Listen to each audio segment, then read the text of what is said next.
warahmatullahi wabarakatuh.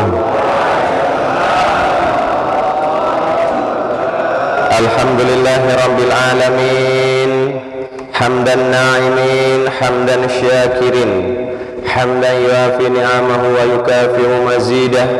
Ya Rabbana lakal hamdu kama yanbaghi li jalali wajhikal karim wa 'azimi sultanik.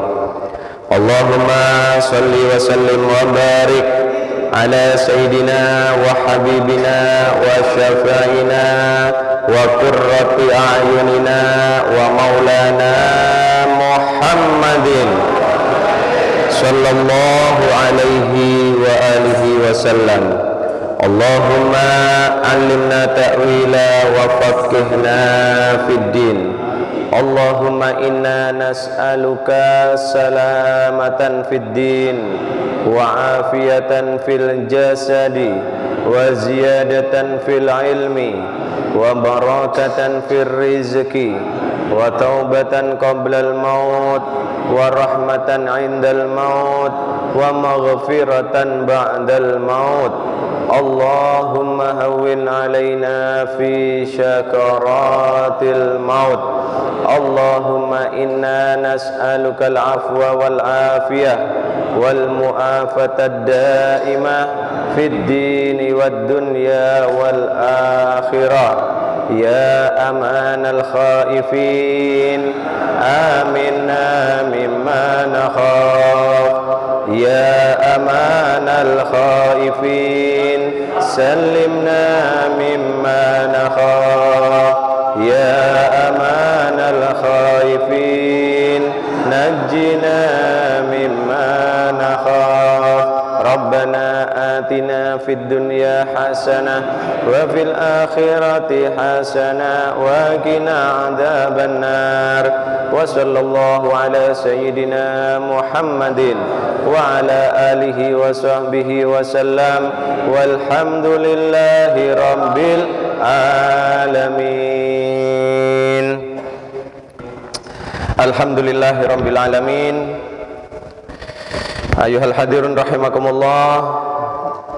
Syukur kepada Allah pada hari ini kita masih diberikan oleh Allah nikmat sehat wal afiat, nikmat ketetapan iman dan ketetapan Islam. Mudah-mudahan Allah Subhanahu wa taala senantiasa menjaga keimanan dan ketakwaan kita. Mudah-mudahan Allah memberikan kekuatan kepada hati dan batin kita. Ayuhal hadirun rahimakumullah, acara kajian Al-Quran pagi hari ini, mari kita buka dengan ungkapan syukur kepada Allah Subhanahu wa ta'ala dengan mengucapkan lafaz alhamdulillahi rabbil alamin ala kulli hal. Dan juga kita haturkan salawat dan salam kepada baginda Nabi Muhammad sallallahu alaihi wasallam dengan menghaturkan ucapan Allahumma sholli ala sayyidina Muhammad wa ala ali sayyidina Muhammad. Mudah-mudahan baginda Nabi dengan barokah beliau mempermudah kita dalam memahami ayat-ayat Al-Quran ini. Amin ya rabbal alamin. Ayuhal hadirun rahimakumullah.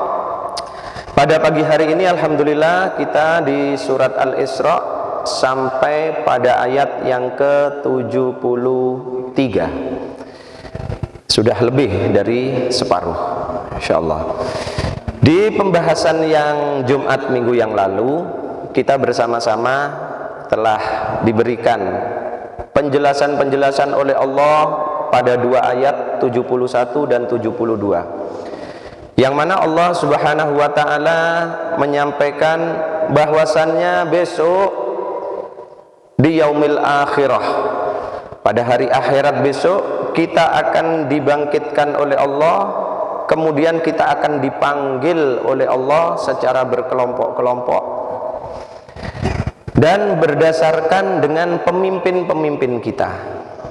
Siapa yang selama kita hidup di dunia kita jadikan pemimpin, kita jadikan panutan, kita jadikan teladan, kita jadikan contoh, maka besok kita akan dipanggil oleh Allah dengan memanggil pemimpin-pemimpin itu. Nah, mudah-mudahan pada saat itu kita dipanggil oleh Allah dan kita menjadi rombongan pada saat Allah memanggil dengan kalimat ya ummata Muhammad sallallahu alaihi wasallam. Setelah itu kemudian kita akan dipanggil satu persatu oleh Allah, diabsen satu persatu. Untuk apa? Untuk menerima catatan amal perbuatan kita selama hidup di dunia. Orang-orang musyrik, orang-orang kafir, orang-orang yang ingkar kepada Allah, al-mujrimin, kaum-kaum yang durhaka kepada Allah, maka mereka akan menerima catatan amal perbuatannya, kitabnya, dengan tangan kirinya, bahkan dari belakang. Maka saat itu ketakutanlah yang ada di wajah orang-orang yang durhaka kepada Allah. Karena apa? Karena kitab yang dia pegang isinya adalah semua perbuatan kejelekan yang pernah mereka lakukan selama hidup di dunia. Dan balasan atas semua perbuatan mereka itu tidak ada lain, yaitu bara api neraka yang sudah terlihat di hadapan mata mereka. Mudah-mudahan ayuhal hadirun rahimakumullah, besok pada saat kita diberikan kitab catatan amal kita oleh Allah, kita menerima buku kita itu dari tangan kanan kita, sehingga saat menerima kita tersenyum bahagia. Kita akan buka buku itu, kita akan baca berulang-ulang dengan senyum kebahagiaan. Karena apa? Pada saat itu sudah nampaklah kenikmatan yang dijanjikan oleh Allah, yaitu surga. Mudah-mudahan kita akan menjadi ahlul jannah. Amin ya rabbal alamin. Dan selanjutnya Allah memberikan penjelasan. Orang-orang yang diberikan catatan amal perbuatannya dari tangan kiri itu karena mereka selama hidup di dunia buta. Bukan buta matanya, tetapi buta hatinya. Mereka sering mendengarkan penjelasan-penjelasan, mereka sering mendengarkan keterangan-keterangan ayat-ayat Al-Quran, hadis-hadis Rasulullah. Pikirannya bisa memahami, hatinya mengatakan benar yang dikatakan itu, tetapi hatinya dikalahkan oleh nafsu, sehingga hati mereka tertutup oleh nafsu. Hatinya meyakini itu benar, tetapi lisannya kemudian mengatakan itu salah. Kebenaran-kebenaran yang disampaikan tidak bisa mereka terima, tetapi justru kejelekan-kejelekanlah yang mereka ikuti. Pemimpin-pemimpin yang akan membawa mereka ke jurang neraka lah justru yang mereka ikuti. Pemimpin-pemimpin yang ada di hadapan mata mereka, orang-orang soleh, orang-orang alim yang selalu memberikan wejangan-wejangan kebaikan, justru mereka tolak.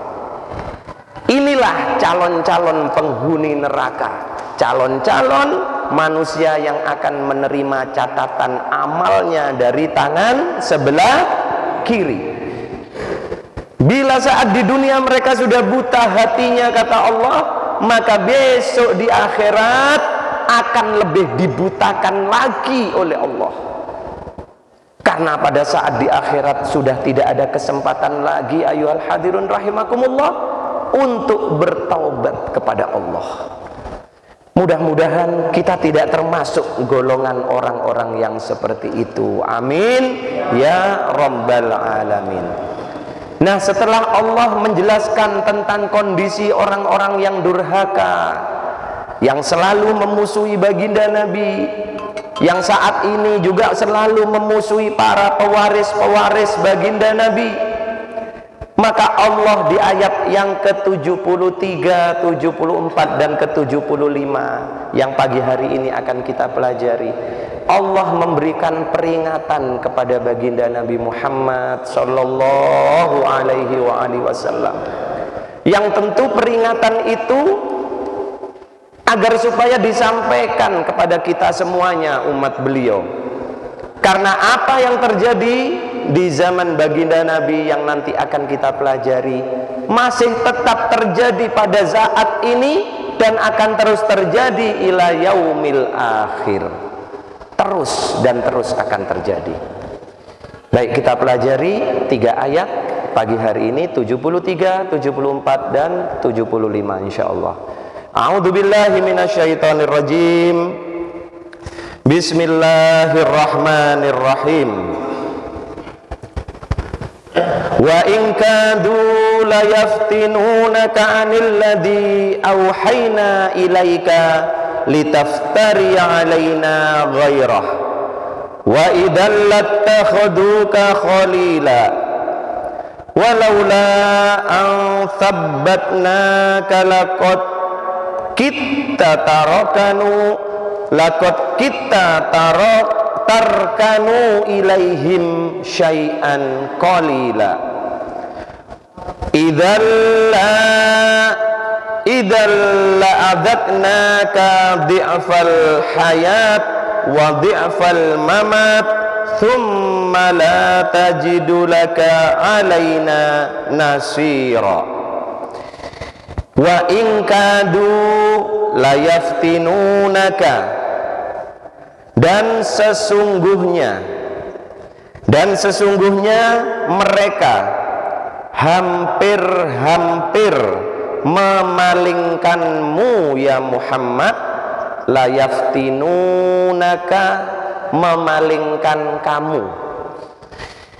Allah berfirman, dan sesungguhnya mereka yang dimaksud di sini adalah orang-orang musyrik, orang-orang kafir kota Mekkah. Jangan lupa Al-Isra turunnya di kota Mekah. Wa in kadu la yaftinunaka, dan sesungguhnya mereka itu hampir memalingkan dirimu ya Muhammad, anil ladzi auhayna ilaika, dari sesuatu yang telah kami wahyukan kepadamu ya Muhammad, litaftariya alaina ghairah, agar supaya engkau membuat yang lain secara bohong terhadap kami. Wa idzal lattakhaduka khalila, dan jika demikian tentulah mereka akan menjadikanmu sebagai sahabat yang setia. Ayyuhal hadirun rahimakumullah, ayat 73 ini memberikan penjelasan bagaimana orang-orang kafir musyrik kota Mekah berusaha mempengaruhi baginda Nabi Muhammad sallallahu alaihi wasallam agar supaya baginda Nabi mau merubah sedikit-sedikit apa yang beliau dakwahkan saat itu.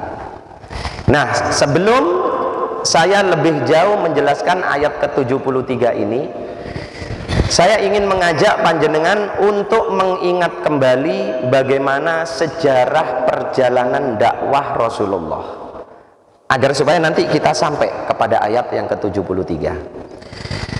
Baginda Nabi Muhammad sallallahu alaihi wasallam pada saat beliau berdakwah di kota Mekah, kurang lebih beliau di kota Mekah 12 tahun lebih, hampir 13 tahun. Ada yang menyatakan 13 tahun baginda Nabi berdakwah di kota Mekah. Selama 13 tahun beliau berdakwah, begitu banyak ayyuhal hadirun rahimakumullah halangan-halangan, tantangan-tantangan yang dihadapi oleh baginda Nabi.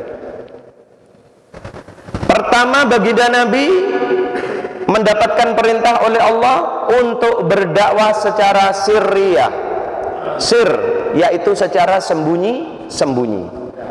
Mulai dari turunnya wahyu pertama di Gua Hira, maka baginda Nabi berdakwah saat itu secara sembunyi-sembunyi atau rahasia. Pertama yang didakwahi oleh baginda Nabi adalah keluarga beliau. Setelah itu famili dekat beliau. Belum sampai kepada masyarakat, belum.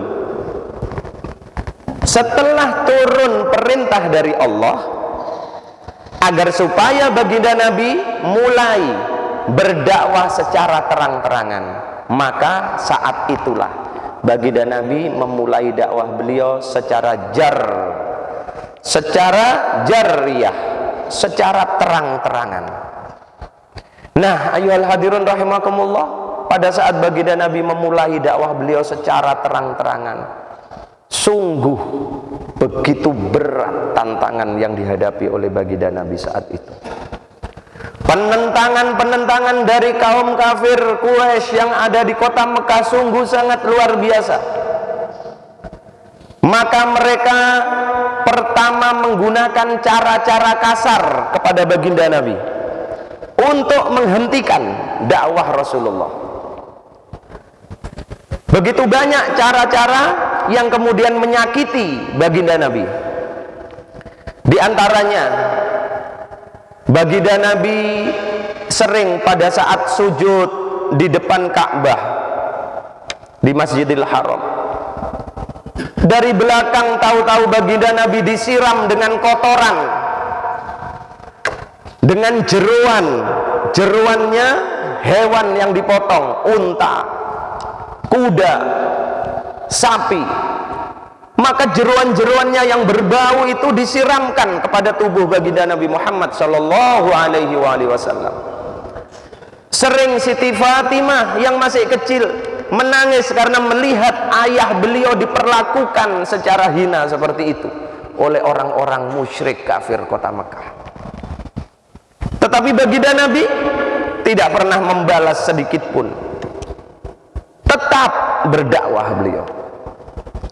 Sering baginda Nabi pada saat akan melewati satu jalan, maka di jalan itu oleh istri Abu Lahab laknatullah sudah dipasang duri-duri agar supaya pada saat baginda Nabi melewati jalan itu, maka kaki baginda Nabi tertancap oleh duri. Tapi Allah menyelamatkan baginda Nabi Muhammad sallallahu alaihi wasallam. Bahkan di antara beberapa sahabat yang kemudian beriman kepada Rasulullah diperlakukan dengan kejam, disiksa. Kita ingat bagaimana yang dialami oleh sahabat Bilal bin Rabah yang sampai tubuhnya ditindih oleh batu yang begitu besar di tengah lapangan. Kita ingat bagaimana cerita Yasir yang disiksa, dicambuk berulang kali berhari-hari, bahkan ayah dan ibu Yasir kemudian sampai dibunuh demi agar supaya Yasir mau keluar dari keimanan kepada Allah Subhanahu wa ta'ala. Begitu banyak cerita-cerita para sahabat yang mendapatkan kekejaman dari orang-orang kafir Quraisy. Bahkan yang tidak kalah kejam, baginda Nabi dan para sahabat semuanya diboikot oleh orang-orang kafir saat itu. Orang-orang kafir dilarang untuk berdagang dengan para sahabat Nabi. Kalau orang-orang muslimin mau beli makanan di pasar, maka yang jual itu orang kafir Quraisy dilarang untuk menjual. Kalau kaum muslimin ingin membeli barang, tidak boleh. Mau menjual barang juga tidak boleh. Sehingga selama kurang lebih 3 tahun, ayyuhal hadirun rahimakumullah, kaum muslimin saat itu seperti diembargo, tidak bisa kemana-mana, tidak bisa usaha, tidak bisa kerja, bahkan untuk membeli makanan saja tidak bisa. Maka banyak yang menderita kelaparan dan banyak yang akhirnya meninggal. luar biasa, kurang lebih 3 tahun lamanya. Ini cara-cara kasar yang dilakukan oleh orang-orang kafir musyrik kota Mekah kepada baginda Nabi dan para sahabat beliau. Tetapi apakah cara kasar seperti itu berhasil? Tidak. Tidak. Justru tokoh yang ditakuti oleh orang-orang kafir kota Mekah, orang-orang Quraisy, yang awalnya beliau belum beriman, kemudian beliau beriman kepada baginda Nabi. Di antaranya Sayyidina Umar bin Khattab dan juga Sayyidina Hamzah bin Abdul Muttalib, paman baginda Nabi.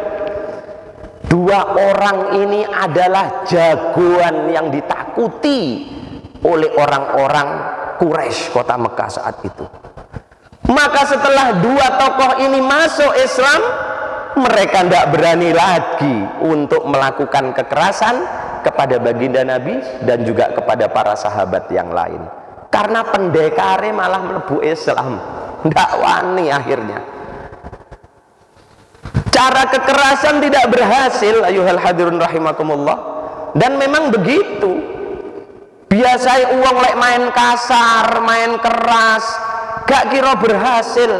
Justru orang lain yang melihat akan menjadi simpati.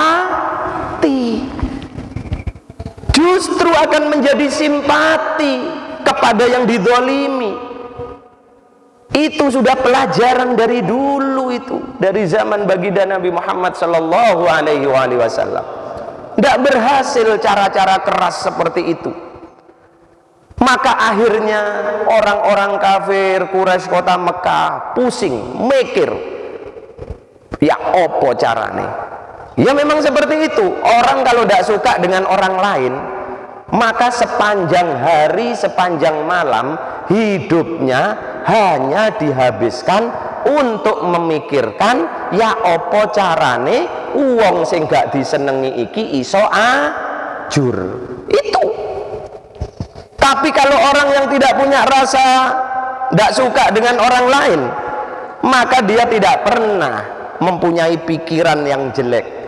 Tapi orang yang memang tidak senang sama orang lain, ya Allah, isu, awan, sore, bengi, kate turu, sik mikir, ya apa carane ya iki ya? Ya apa carane iki supaya iso tak entekno. Gak iso turu akhirnya. Iso kesirep sedilu, tangi, eling maneh. Ya Allah, terus. Maka orang kafir Quraisy kota Mekah saat itu berpikir bagaimana caranya. Cara kasar ndak iso ini, ndak berhasil. Nah, akhirnya datanglah seorang tokoh kaum kafir Quraisy sing pinter. Pinter ini, orang pinter. Biasa lek coro-coro kasar itu wong bodoh. Biasa kasar kan, mainnya kasar. Ndak ada, kalau orang pinter itu mainnya ndak kasar, halus. Kasar wis gak iso, bagiane wong jahil-jahil wis mari, saiki ganti wong sing pinter. Maka menggunakan cara halus saat itu orang-orang kafir musyrik yang dimotori oleh orang musyrik Utbah bin Rabi'ah. Utbah bin Rabi'ah ini adalah tokoh orang kafir Quraisy kota Mekah yang pinter, terkenal cerdas, terus kalau negosiasi pinter sekali. Nah, kemudian si Utbah bin Rabi'ah ini mengusulkan kepada ketua-ketua suku kaum kafir Quraisy saat itu, kita menghalangi dakwah Muhammad ini cara kasar tidak berhasil. Kata Utbah, bagaimana kalau kita pakai cara halus? Nah, tanya itu pemimpin-pemimpin kafir Quraisy yang lain, maksudmu bagaimana Utbah? Biar aku yang mendekati Muhammad. Kata Utbah, bagaimana caranya? Gampang, serahkan padaku. Maka kemudian dipercayakanlah misi secara halus ini kepada Utbah. Maka suatu hari, ayuhal hadirun rahimakumullah, Pada saat Rasulullah sedang berada di sekitar Ka'bah, datanglah Utbah mendekati Rasulullah. Dengan cara yang halus, Utbah ini kemudian mengatakan kepada baginda Nabi Muhammad sallallahu alaihi wasallam, "Ya Muhammad, aku datang sebagai utusan dari ketua-ketua suku kaum Quraisy. Aku ingin menawarkan sesuatu kepadamu." Kata siapa? Utbah bin Rabi'ah. "Apabila kamu ingin harta Muhammad, maka akan kami siapkan harta untuk dirimu, dan kamu akan menjadi orang terkaya di kota Mekah ini. Apabila kamu ingin jabatan Muhammad, maka akan kami siapkan jabatan untuk dirimu, sehingga kamu menjadi ketua dari ketua-ketua suku yang ada di kota Mekah ini." Siapa yang mengatakan itu? Utbah bin Rabi'ah. Sama baginda Nabi didengarkan, ayuhal hadirun rahimakumullah.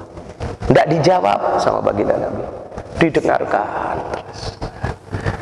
Setelah itu baginda Nabi kemudian berkata, "Hai Utbah, sudah selesai yang kamu katakan?" Enak baginda Nabi. "Sudah selesai? Cukup?" "Sudah ya Muhammad." "Bagaimana jawabanmu?" tanya Utbah. Maka baginda Nabi Muhammad menjawab, "Hai Utbah, aku adalah seorang Rasul yang diutus oleh Allah untuk menyampaikan risalah-risalah petunjuk-petunjuk Allah yang berisi peringatan-peringatan kepada manusia dan juga berisi kabar gembira kepada manusia. Maka apa gunanya harta buat diriku? Apa gunanya jabatan buat diriku? Karena jabatan yang sekarang aku pegang jauh lebih mulia dibandingkan jabatan yang kau tawarkan kepada diriku." Kata siapa? Rasul. Subhanallah, langsung kecut Utbah mendapat jawaban yang tegas seperti itu dari Rasulullah, langsung kecut. Tetapi apakah cara halus yang dilakukan oleh orang-orang kafir musyrik itu berhenti? Tidak. Mereka tidak berputus asa. Maka setelah Utbah kembali dan laporan kepada ketua-ketua suku di kota Mekah, misinya tidak berhasil, maka kemudian mereka menggunakan cara yang lain lagi, yang jauh lebih halus dibandingkan menawarkan harta dan jabatan. Apa itu? Inilah yang kemudian menjadi asbabun nuzul ayat ke-73. Pada suatu hari, tokoh kaum musyrik kafir, pada saat baginda Nabi sedang bertawaf, kemudian baginda Nabi mencium Hajar Aswad, maka didekati oleh orang-orang kafir Quraisy saat itu. Dan kepada baginda Nabi Muhammad sallallahu alaihi wasallam, "Ya Muhammad, setelah kamu mencium Hajar Aswad, apakah tidak sebaiknya berhala-berhala ini kamu pegang saja, kamu sentuh sedikit saja?" Kata siapa itu? Kata orang-orang kafir musyrik kota Mekah. "Setelah kamu mencium Hajar Aswad ya Muhammad, tolonglah berhala-berhala kami ini kamu pegang saja sedikit, kamu sentuh." Apa maksudnya itu? Loh, itu ada maksudnya. Inilah yang dinamakan tipu muslihat, cara halus, super halus. Mungkin kita pikir kalau kita yang mengalami seperti itu, nggak apa-apa lah, wong cuma nyekel ini tok, ya patung reco cekel ini tok, nggak apa-apa. Iya enggak? Dengan memegang itu bisa merubah keimanan kita enggak? Bisa berubah enggak keimanan kita? Nyekel patung ini Saya juga pernah foto mbek patung Semar. Berubah enggak keimanan kita? Dah. Itu kita.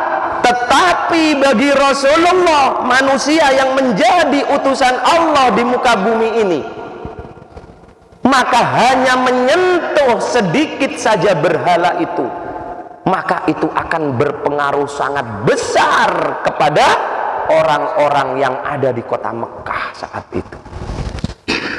Maka Rasulullah tidak mau menyentuh itu. Tidak mau Rasulullah. Inilah yang menjadi asbabun nuzul ayat ke-73 surat Al-Isra ini. Rasulullah hampir-hampir, karena hati beliau sempat terbersit, kalau cuma aku pegang kan tidak ada masalah. Karena apa? Karena pada saat itu ayyuhal hadirun rahimakumullah, Rasulullah itu begitu besar keinginannya orang-orang kafir musyrik, tokoh-tokoh mereka itu bisa beriman kepada Allah, masuk agama Islam. Sangat besar keinginan Rasulullah. Jadi sempat terbersit di dalam hati Rasulullah, kalau aku pegang ini kan tidak ada masalah.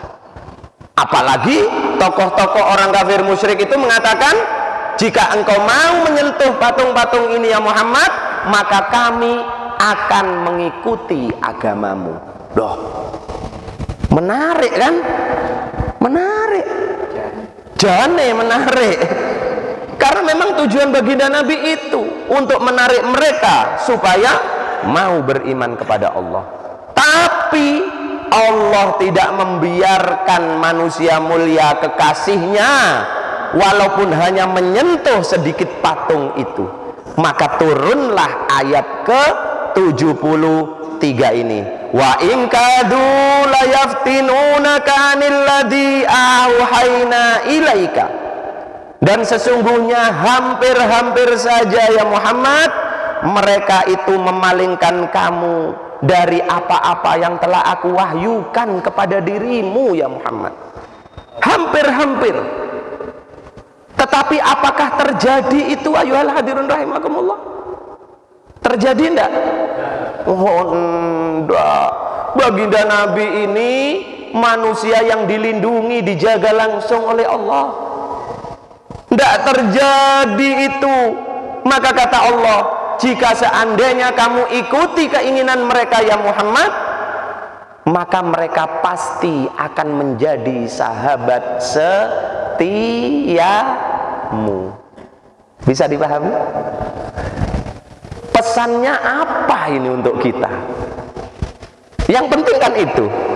Apa ini cuma terjadi pada saat zaman baginda Nabi Muhammad saja?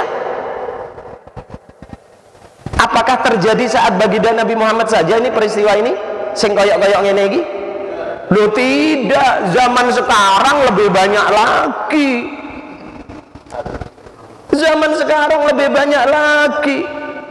Kalau dulu penyampai risalah, penyampai kebenaran itu hanya baginda Nabi Muhammad sallallahu alaihi wasallam. Zaman sekarang ayyuhal hadirun rahimakumullah, begitu banyak orang yang menyampaikan ayat-ayat Allah. Begitu banyak orang yang menyampaikan hadis-hadis Rasulullah. Begitu banyak orang yang mengajak kepada kebaikan. Sehingga kejadian seperti ini banyak terjadi sekarang. Karena apa?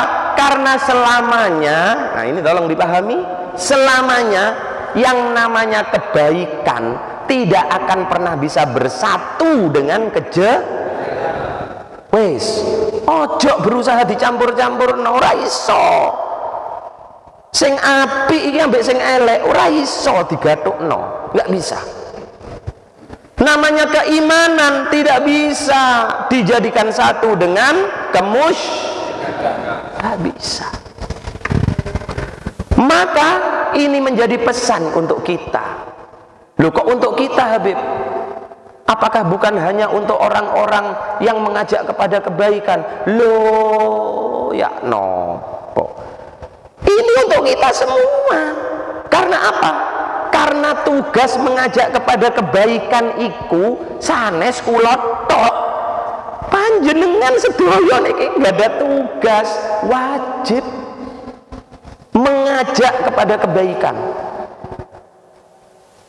Paling boten, paling endak panjenengan ayuhal hadirun rahimakumullah mengajak istri dan anak-anak panjenengan, itu juga kewajiban. Bukan berarti panjenengan kudu ngajak masyarakat secara luas ceramah kaya ngene, ora jur ya. Anak bojone wajib itu. Jadi semua kita ini pendakwah, karena dakwah itu adalah perintah dari Allah. Makanya lek sholat jamaah di masjid rutin rajin, ojo sampean tok, bojone anake dijak. Sering nang majelis taklim, majelis sholawat sampean tok, bojo mbek anake nonton sinetron, anake ono tengah lapangan. Lha ya apa? Bapak hadir majelis sholawat, majelis taklim, kok gak diajak anak bojone? Lah, apalagi bagi orang-orang yang menyampaikan risalah-risalah ayat-ayat Al-Quran, hadis-hadis baginda Nabi secara luas, seperti saya ini sekarang lewat speaker. Waduh, aduh wis abot wong lho, ojo dikira enak iki. Sapa sing kepingin ayo gantian lho kene, aku tak dik kono. Abot wong. Karena apa? Selamanya seruan kebaikan itu tidak akan pernah bisa bersatu dengan ajakan kejelekan.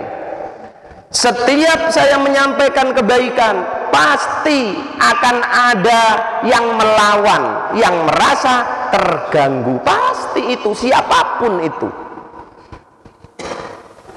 Kayak contohnya, aku bengok-bengok, hati-hati lo yo nyolong timbangan. Uang sing nyolong timbangan mesti mau wangkel wis. Yakin? Iya apa enggak? Aku ngomong lewat speaker, hati-hati lek nyambut gawe riba, haram, neraka awakmu. Muangkel iku sing riba iku. Awas kon ya bisa ngono. Nek ketemu dek dalan kan, pakai amplop.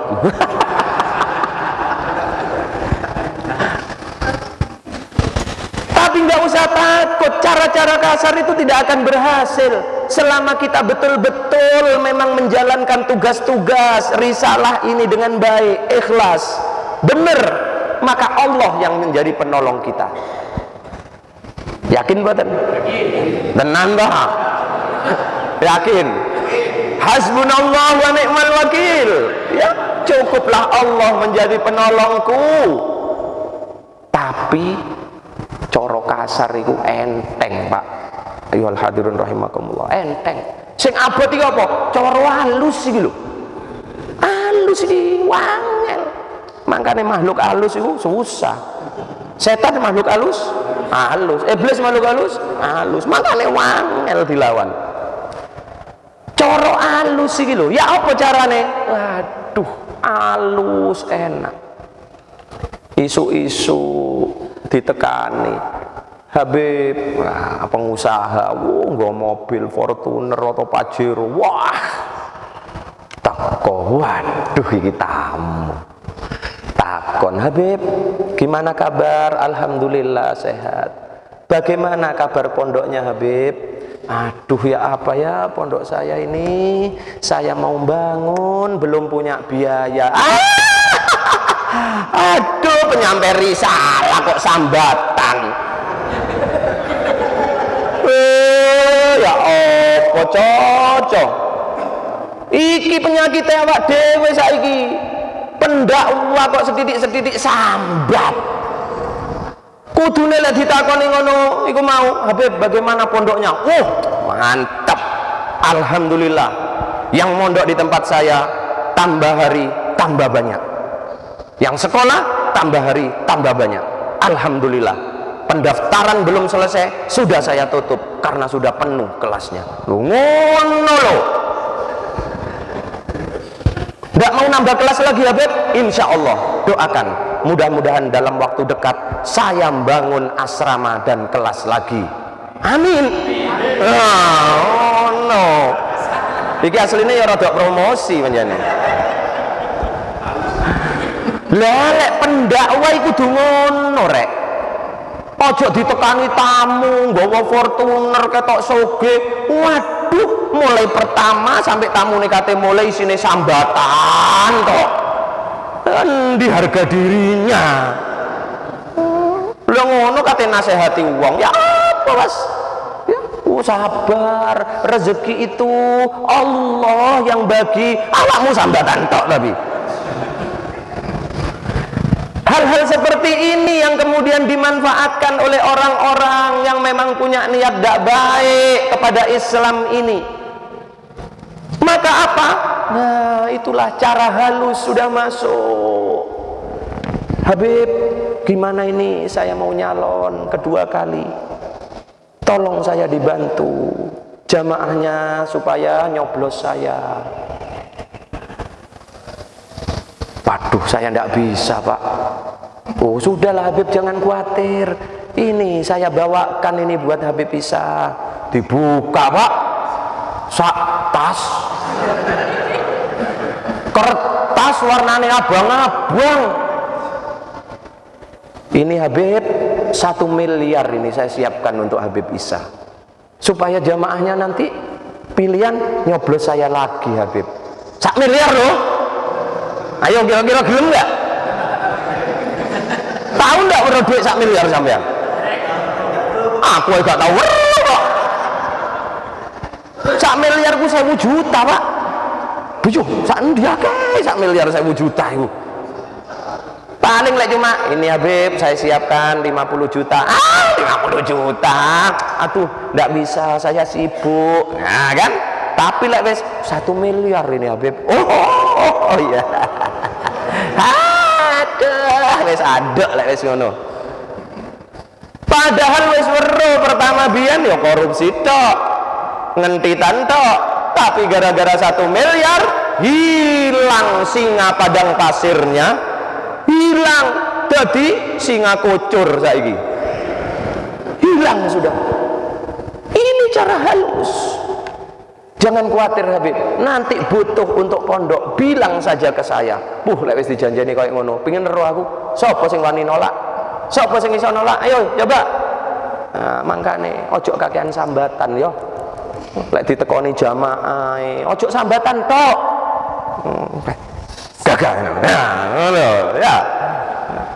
Kula nate sambatan betul. Kula nate sambatan enggak? Hah? Ayo, siapa sing tahu aku sambatan? Oh, insya Allah mudah-mudahan enggak. Iya. Nah, pada zaman sekarang pun yang dialami Rasulullah itu terjadi. Ayuhal hadirun rahimakumullah.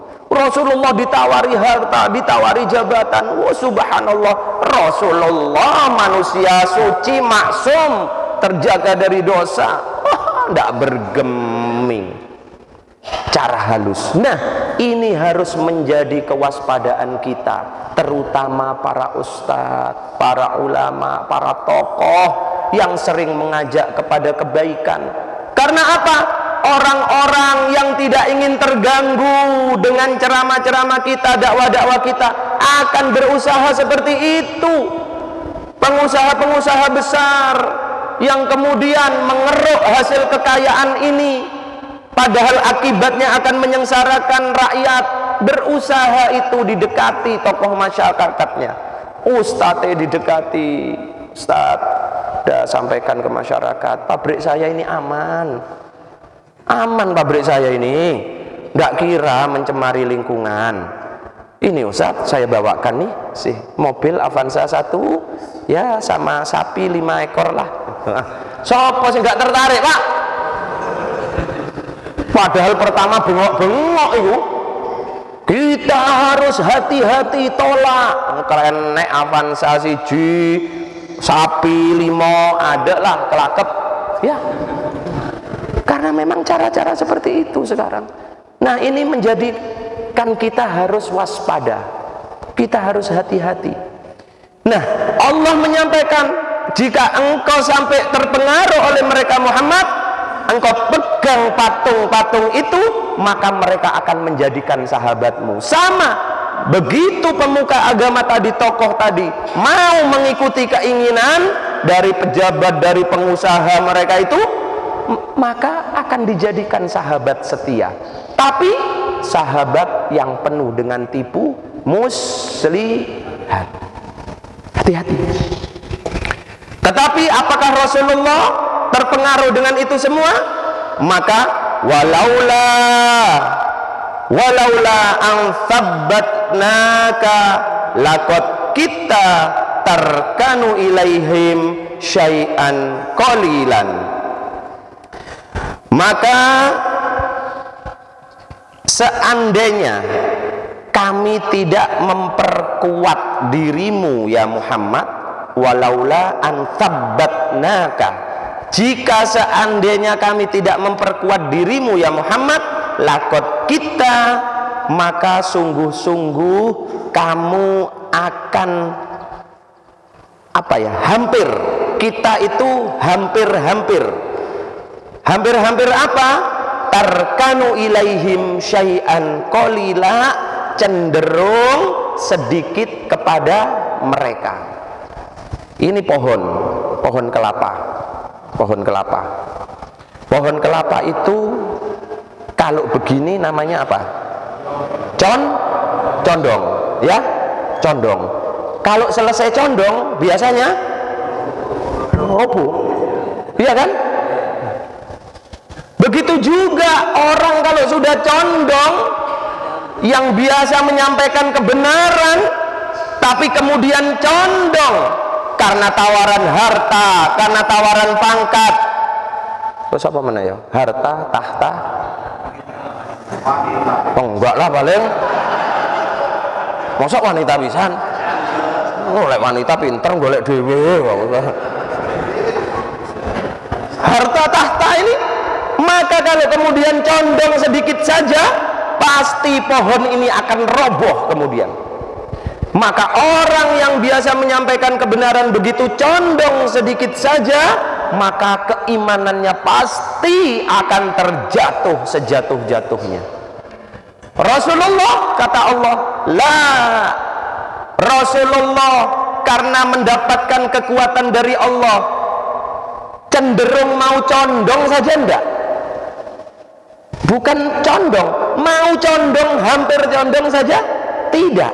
Jadi tetap tegak, ditolak oleh Rasulullah semua permintaan-permintaan mereka.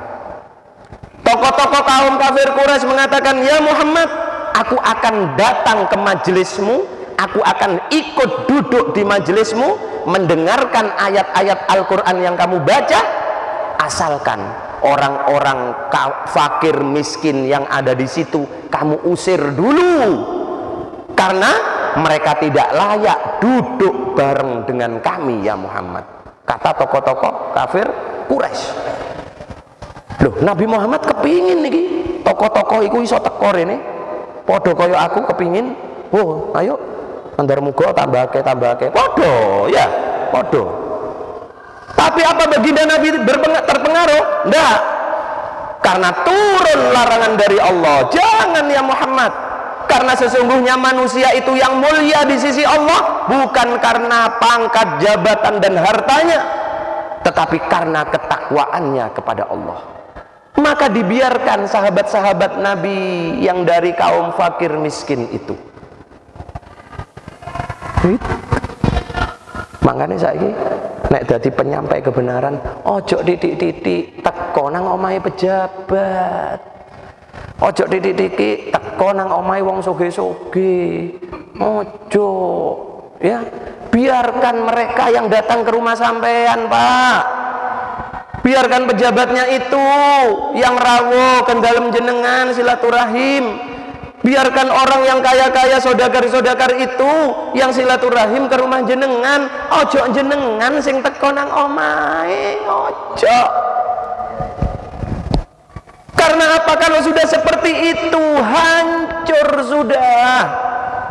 Keyakinan itu pasti akan dengan mudah dibelokkan. Maka begitu turun ayat yang melarang tentang riba, ora wani jelasno. Saat teko sing dihadapi ayat tentang al-mutaffifin, uang sing nyolong timbangan, ora wani jelasno. Saat turun ayat tentang larangan minum-minuman keras, ora wani jelasno. Lantaran apa? Sering dolan nang omahe juragan miras. Lah repot wis. Ya, susah. Nah, jadi ini menjadi peringatan terutama bagi asatid-asatid ini, para ustadz-ustadz ini. Ini menjadi peringatan. Jangan panjenengan di rumah. Biarkan mereka-mereka itu, pejabat-pejabat itu yang hadir ke rumah panjenengan. Duduk mulai sombong, bukan, agar supaya hati kita tetap lurus. Ojo sampai terpengaruh setitik, jangan. Nah, adapun apabila mendatangi majelis ilmu boleh, tetapi kalau hanya untuk sekedar kepentingan pribadi, jangan. Dan itu juga yang disampaikan oleh Rasulullah. Maka kemudian di ayat yang selanjutnya Allah Subhanahu wa taala di ayat 75 berfirman, "Idal la adzaqnaka dhi'fal hayatid dunya."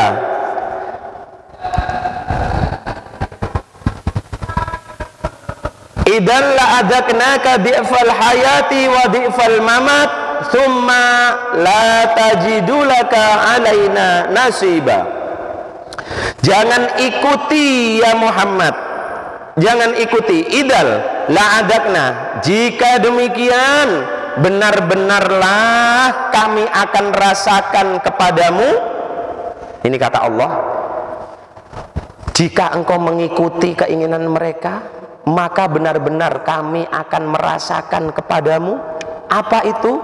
Di'fal hayat, yaitu siksaan berganda pada saat kamu hidup di dunia, wa di'fal mamat, dan siksaan ganda pada saat kamu sudah mati. Thumma la tajidu laka alaina nasira, kemudian engkau tidak akan mendapatkan siapapun sebagai penolong untukmu. Maka seseorang yang mempunyai tugas menyampaikan kebenaran, dakwah, apabila orang itu kemudian justru menjadi orang yang melanggar perintah Allah, mau dipengaruhi oleh godaan-godaan seperti tadi, ancamannya sungguh sangat berat. Ayuhal hadirun rahimakumullah. Awalnya mengatakan jangan, tetapi kemudian mengatakan ndak apa-apa, lantaran sak koper iku mau. Maka Allah menyampaikan, la adzaqna di'fal hayat wa di'fal mamat. Saat hidup kamu di dunia, maka aku lipat gandakan siksaku kepadamu, dan juga saat kamu besok mati, aku juga lipat gandakan siksaku kepadamu, hai penyampai-penyampai kebenaran. Naudzubillah. Berat. Mangkane lo godek kursi, kiki kursi panas, Pak. Heran aku kok bisa digawe rebutan niku lho. Saya heran, saya menyampaikan seperti ini sampai rebutan. Akhirnya apa? Satu sama lain saling mencaci. Ya Allah, apa sing direbut? Padahal Allah menyampaikan lek kon sampai luput kon ya. Di dunia tak kei siksa sing double, di akhirat kon tak siksa double. Lho ngono digawe rebutan sampai tukaran. La haula wala quwata illa billah. Hak jane iki opone sing enak sih? Coba opone sing enak? Aku lho saiki ngajar sampean kopi yang nggawa dhewe.